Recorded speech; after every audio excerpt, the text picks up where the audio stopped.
Bonjour à tous. Le marché parisien bénéficie d'un regain d'optimisme avant le dénouement du plan d'échange de dette de la Grèce. Les créanciers privés ont jusqu'à ce soir pour se prononcer. 2011 était décidément l'année de tous les records pour EADS. Après une moisson sans précédent pour Airbus, le groupe publie des résultats dépassant nettement les attentes de la place.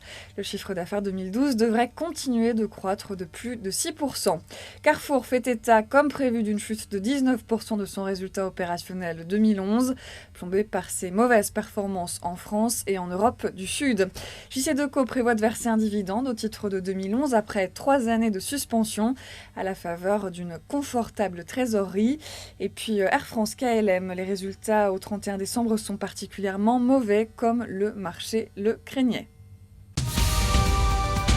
Les gros plans ce matin sur les chiffres 2011 d'Iliad. Le groupe dirigé par Xavier Niel a dégagé un chiffre d'affaires de 2,12 milliards d'euros en hausse de 4% pour un résultat opérationnel de 833 millions d'euros, plus 4% également.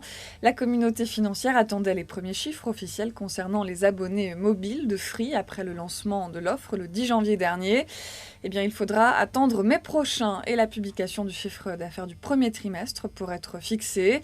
Concernant les objectifs, Iliad attend pour l'ensemble du groupe une forte augmentation du chiffre d'affaires en 2012 et un chiffre d'affaires de plus de 4 milliards d'euros à l'horizon 2015.